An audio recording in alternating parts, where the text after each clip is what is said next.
Hi, everybody. Yes, we are live. It is an amazing day today. I'm Sandra Horton. I'm so thrilled that you're here with us inside our Women Leaders Support and Networking Group, but we are broadcasting live. And I'm super excited and so thrilled to be here with the exceptional Jenny. Jenny, I love you, Jenny Lucero, who is, you cannot believe this. You have to look behind your shoulder. She is in paradise. She is singing today from Hawaii. Oh my gosh. How wonderful is that? In Hawaii. Wow. I'm actually in Canada. I'm just outside of Vancouver, British Columbia, which also is a beautiful place on the ocean, but I'm not in paradise. But today we have a really interesting conversation that we're going to be talking about, looking at the 5 secrets that we as leaders have come to know that have really helped us accelerate what we do and how we're able to be of great service to others. So as we begin, I'd like to always share a little bit about who I am, and then I'm going to ask Jenny to share a little bit about herself and why she feels so compelled to be here today and to participate and be that beautiful soul that she is. So my name is Sandra Horton, and I'm a growth catalyst.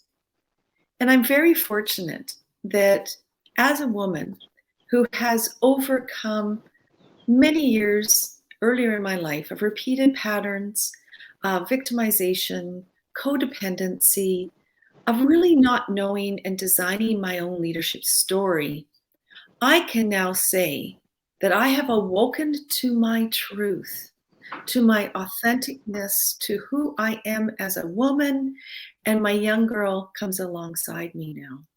I've been able to step into who I am and to be able to give my lovely gifts to others.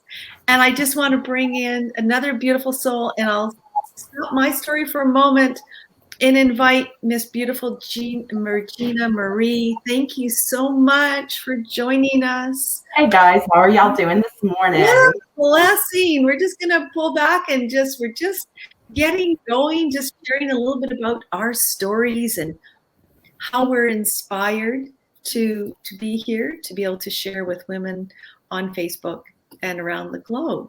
So I'm just sharing a little bit about my story, and then I'm going to turn it over to Jenny and then over to you, Regina, just to share a little bit about who you are and what makes you tick, and why does the leadership world so inspire you to be that beautiful gift that you are. So for me, as I was just saying, I really came to that realization in my authentic journey that my heart needed to shine.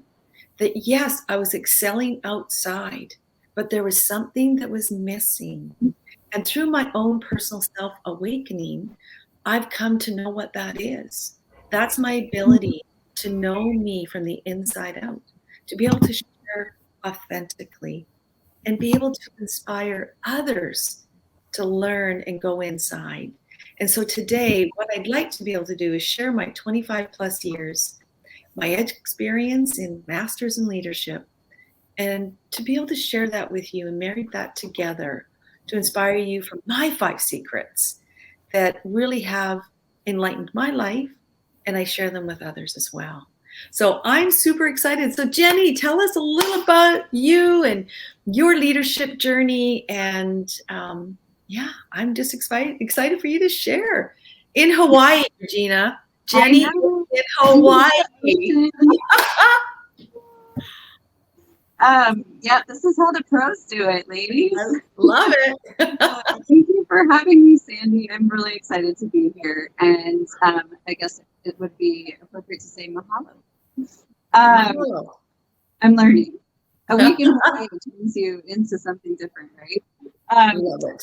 So I'm Jenny. I am really excited about today's topic, particularly because it took me forever to figure out and crack that code about what makes somebody authentic. It turns out it's not just about really doing a good job at work, right? It's not about being more professional. It had more to do with bringing my whole self. Well, Mhm. I kept that under lock and key for a really long time. And I can tell you right now, I'm most recently widowed. Prior to that, I was married and divorced. Prior to that, single mom at 20, got cancer twice, dealt with multiple abuses in my youth, including sexual assault, molestation. I felt like a walking drama, right? And I didn't want to let people into that. So here we are, and we're about to talk about some really exciting things. Turns out we all get to tell our stories however we feel appropriate, but there's a lot to be said for vulnerability, and the things that we've gone through are not who we are. So I'm excited to share more about that. Thank you, Jenny. I always find such a beautiful, blessed soul. And another beautiful, blessed soul is Miss Regina. Regina, share a little bit with the audience, those listening live and those who will be listening to this after. Tell us about yourself and your leadership. Well, good morning, ladies. I really appreciate you guys allowing me to come this morning. I had to kind of schedule things around and everything worked out. So I'm so happy to be here, but sorry I'm a little late. I'm a transformational life coach, and basically I have started my life and my career through a big loss, a loss that actually pivoted my life and opened a whole way of thinking, seeing, and experiencing how to go on after a tragedy. My 2-year-old son drowned accidentally. And it's been 20 years now. And actually my journey started before that, because I had, as Jennifer said, I've been through a lot of trauma before that as well. Mm-hmm. Through this time though, I have grown and became a enlightened being, I guess you can call me, or a person who has been able to see through this realm into others. And so what I have done in those 20 years is actually hone in on what makes me in an authentic way, but also to become a powerhouse for others and allow my light to light their pathway. So I became a way shower. I became someone who can unlock you, can guide you. And that's how I have found my roots in how I was transformed to transform others. Mm-hmm. So, a little bit about what I do. That's really powerful. And I resonate with both of you because I'm also a childhood sexual assault survivor, that I'd actually suppressed my story for 34 years. I was running a parallel life. I was externally, I would say, very much 6-figure, 7-figure income earner, but I didn't know myself. And I think there's many people in this world today, leaders, that are exceptional at excelling, but they may not know what is on that inside. And if they can, they're able to turn inside and evoke. I call the first secret is that self-awareness piece. And self-awareness is kind of that big nugget word that kind of encompasses a lot of things, but it's so essential. And I kind of call that the knowingness, and that secret sauce of what is it that makes me who I am? What are my core values? What are the beliefs? And for my personal journey, I found that when I was walking down that road, not knowing my story, then to be unlocked, to know this, everything became clear. That in a moment, I was awakened. And I realized those core values I didn't know. Have you ladies had that experience as a leader, as someone who is walking in a positive path, that is doing things, but may not know yourself? What was your aha moment that you awakened? You kind of talked about yours a little bit, Regina, in terms of the tragic loss of your son. And Jenny, a little bit about also with your husband. But what was that moment like that we could share with people of that awakening to self? Because I think that's a really key thing in leadership. If we can learn that, we can stand in our power and then be able to be that more authenticness that we are striving for. So Jenny or Regina, who would like to take this? What would you like to share in terms of your own self-awareness? I'll go ahead. So I think as you're asking the question, I'm sitting here going, well, which one do you want, right? Well, So many house. You don't get to be 41 without having some series of learnings, and hopefully we always continue learning. But there are a couple, big ones in particular. Mm-hmm. I was climbing the corporate ladder in a technology world, working on speech analytics products, and by most accounts, just really like reeling them in and killing it. If you were on my team, you knew that we were going to do really big things and we were going to make a lot of money. Mm-hmm. The challenge is I was working myself to death. Mm-hmm. Literally. It wasn't just my husband's suicide in 2018 that gave me clarity, although there was a lot of a process that started happening and percolating, of course, with grief. But it was a year after that. Mm-hmm. I had thrown myself back into my job, and when I went back, I was failing a lot. Mm-hmm. And I thought it was a matter of powering through. There was a lot of politics and really these booby traps that set people up to fail in the office. It was a very toxic environment, and I thought it was just me needing to get back in the game. Yeah. I was playing the wrong game. I was playing the game that somebody else built so that it could be winner takes all, and it was ego. That led to a heart attack at 39 years old for me, right? There's no more clarity needed than laying on a hospital bed going, yeah. Wow. What am I doing? Who's winning here, right? Yeah. I'm really good at what I do. Mm-hmm. I didn't go back and fail because I was grieving, although they would have had me believe that. I didn't go back and fail because my marriage failed. I was really good at what I did. And there was a very toxic environment right on the other side. And I was trying to play a game that I wasn't going to win. Mm. So I needed to cut bait. I left my corporate job after 8 years from my hospital bed right before I'm wheeled in for an angiogram. And I don't think I need more data to say that I'm not bad here. Yeah. But I will not continue selling my soul and my heart and my life to this company that didn't value it, right? So that was a huge eye-opener for me. And hopefully people don't have to go that far to figure it out. Don't be stubborn like me. Wow. I mean, I know that story, but every time I hear it, it just hits you. Wow. That we can go to such extremes where we're in it. We're not observant of it and where we are within that space. Regina, and thanks again, Jenny. Regina, share with us, what is your thoughts on this? I find this be interesting to get your reflections. Well, I've been through so much myself, and mm-hmm. I couldn't think of one pivoted moment that didn't cause a choice. Mm-hmm. See, I started slowing down my thought pattern. I started trying to see higher, and through the loss of Joey, my little mm-hmm. son, and then surviving cancer, and then also having the choice of leaving a 31-year toxic marriage, I decided to finally choose myself.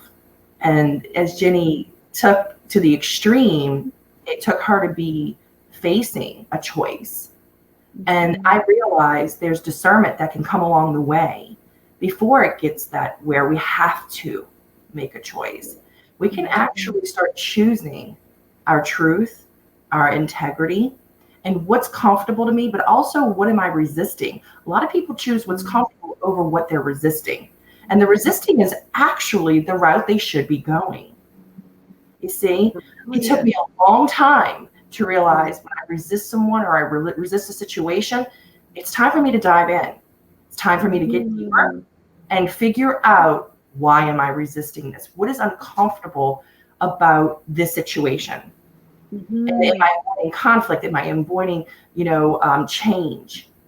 See, change is a hard Change thing. is huge. Change is huge right now. I mean, we're all going through accelerated change and dealing with new things. And, you know, one of the things that just kind of spurred my thinking around what you just said, Regina, is sometimes we're in our brain as leaders. We think, but we don't feel. We don't have those moments. So the second kind of secret I wanted to bring to the discussion today is the ability, like you just said, is observation. It's learning to stop, to look at ourselves, to begin not just the thinking process, but the feeling process. What is happening for us as a leader in any situation? You know, I reflect back when I had my awakening moment and I knew who it was when it happened, which again, each of us has our own aha moment. But it was that, oh, wow, I have not really fully been feeling what has been happening to me. And I think many leaders, we just get on that treadmill and we don't step off of that treadmill until like we have these physical manifestations that make us stop. Right? Yes, that's the truth there. The thing is, the observation part, it takes a lot to grow into an understanding, to remove your own emotions or your own feelings towards it and get into a neutral energy so that you can truly take in the inventory of the situation. Yes. I call it evoking the observer. Sorry, I interrupted you. That's great. No, that's great. Yeah. Evoking that observer. That was one thing, as we learn, becoming more emotionally intelligent, that what is driving my behavior? Where am I feeling my emotions? Can I name those emotions? And by doing that work, I think that is kind of that second secret sauce that as leaders, wherever you are, you could be leading, you know, $100 million organization. You could be a solopreneur. It's those moments that we bring to our daily habits to just center ourselves, to have that moment of, okay, what am I thinking and how am I feeling? How can I bring myself into and where is it coming from, right? Yes, go Jenny. Is it and this is the vulnerability part that we've talked about a few times, Sandy. That was the biggest puzzle piece that I was missing in all of the feedback as a leader. I got high marks and there was this big red 0, right? And it was always next to vulnerability. Everything else, I was, and I took pride in that. Yeah. Shame on me. I took pride in thinking, all right, I'm one of the guys. I got this. Look, this is tough, right? I had to flip that on its head, inside out, upside down, and realize that that is not something to take pride in. And it felt so good, and yet so foreign and so scary the first few times, and probably for several months when I started practicing the vulnerability. And that is the part where you get the awesome narrative of all of the things you've been through, and you figure out who you are because of how you respond to them, not because of what happened to you. Right. So making mistakes, I had to make it almost like gamification at work, where I run these experiments, we get data, and as a team, it was like, what'd we get wrong? Sweet, we don't know everything. Turns out we have more data now because we're willing to, because you got to learn something out of it instead of the competition side of guessing the right answer. It became, how many things can we explore where we learn something new? And the best way to do that is to be able to make a mistake. And it's not about breaking stuff for the sake of breaking stuff, right? But when you are leading a team, the most important thing in hindsight that I'll say is making yourself accessible and vulnerable so that people that are following you and that rely on you to pave a path understand that it's safe to make mistakes, to have feelings, to understand what they're bringing to the table every day. And if they're dealing with something, that they can talk to you about it so that that is not creating interference with the task at hand, right? And at some point, it becomes vital I mean, I don't know about you. Have you ever worked with somebody who just has this epic meltdown in reaction to everything when something goes wrong?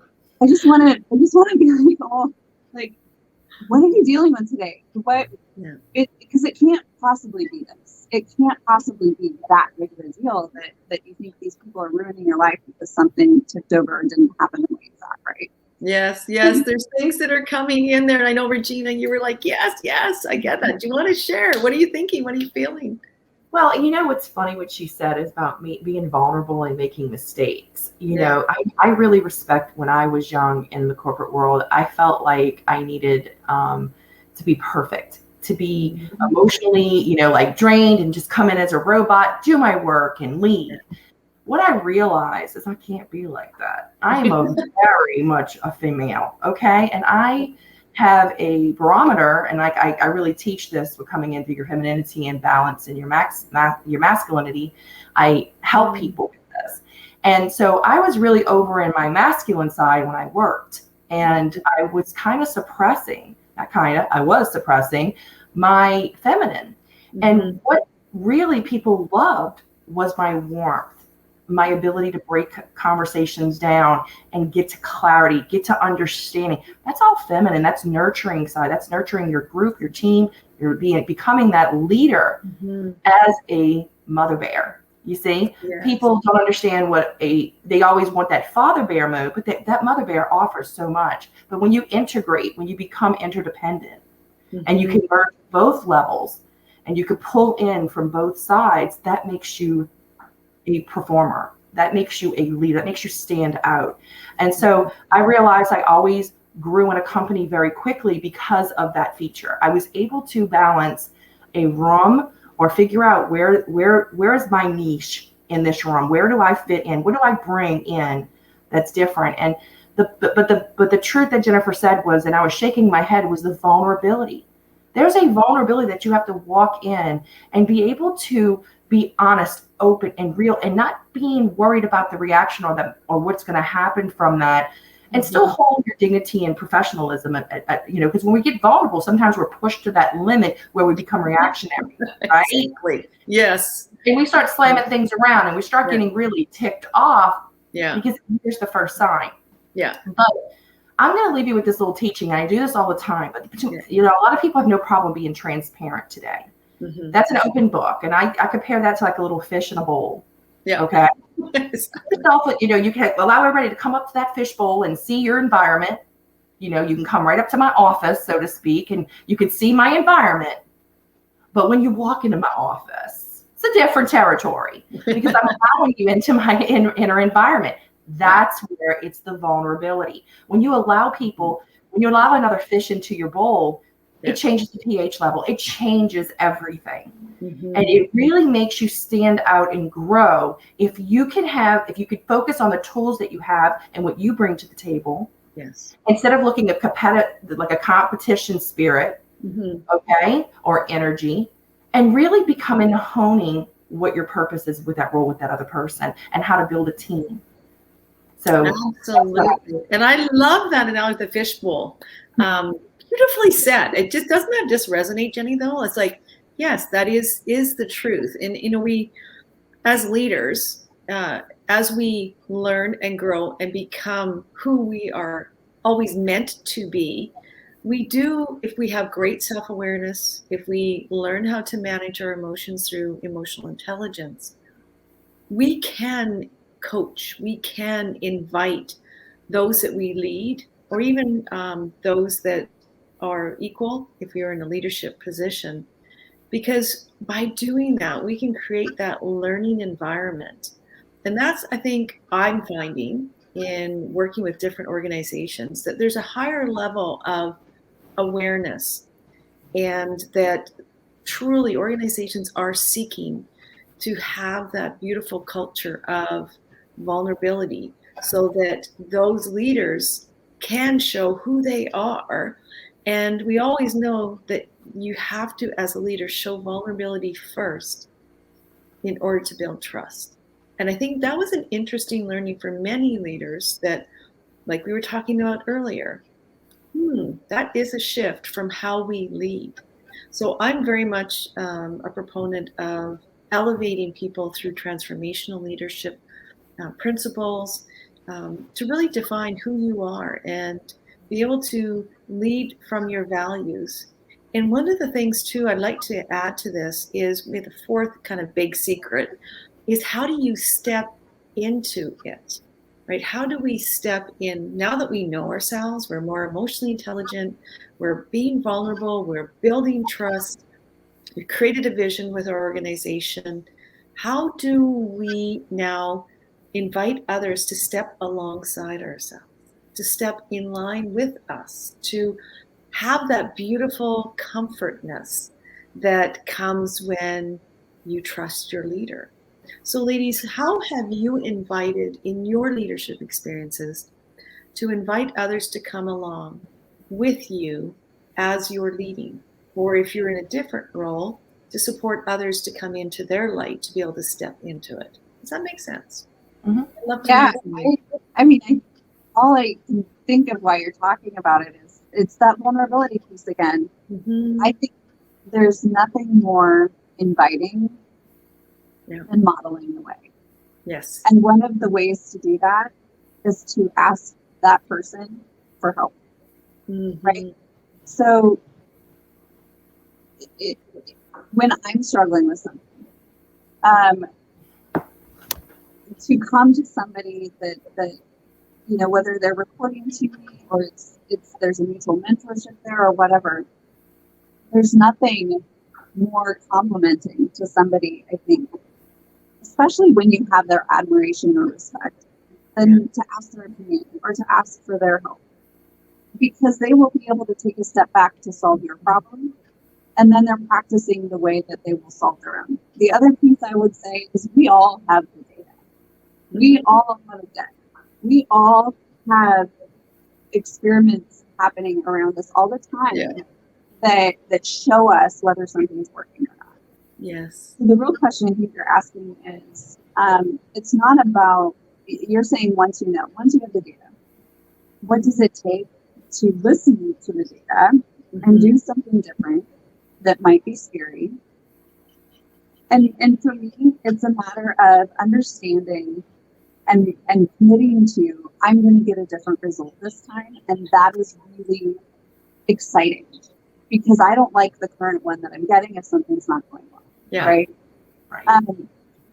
And there's always that litmus test of, what would I tell my daughter? What would I tell my best friend? Love that one. They were in, my situation. Yeah. And if you're not willing to look at that and agree with yourself too, then you've got to really work on your value system. You've got to really understand that nothing matters more than recognizing your own value and showing other people what it looks like to recognize your own value, right? So it's connecting those pieces and standing up for yourself as much as you would anybody else.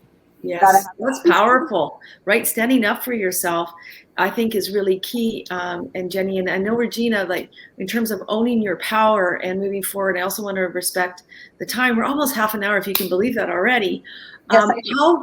Because I think stepping up and being bold, kind of that fifth phase is like, how do we show ourselves authentically as a leader, kind of taking charge and doing that? How have you been able to do that kind of as our sweet sauce? We've learned all these other kind of important strategies, but how do you show it? How do you demonstrate it? How is it that people know you and know that it's okay? This is how I can be, to invite others to be that strong, bold, brilliant, bright person, whoever they are. How have you done that? Miss Regina. Well, for me, it came very natural. I fought my natural spirit for a very long time. I suppressed myself. And when I became awakened to that, I became understanding that, you know what, I'm trying to fit in a circle and where I'm a square. There's just no way around it. I can't do this anymore. And I had to start realizing, okay, what am I resisting in myself that's not allowing me to be who I am? And with that knowledge, I was able to pivot and understand. And pivot's a wonderful word, because pivot is when you can actually stay in the same place but get a different perspective. And so when you pivot and you can realize, okay, this is who I am. I'm 6 foot tall, I'm aggressive, and I'm very sure of myself. What can I do to hone in on those strengths and be a witness for others? And so instead of being abrasive to others, you see, so you can actually, so I became more into my receiving genes. I believe there's a receptivity energy that women today, especially in leadership roles, they don't know when to ask for help. They don't know how.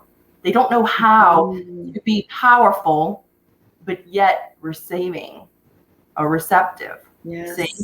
And that is a big, when I work with my high-end clients and they have a lot on their plate, they forget to receive for themselves.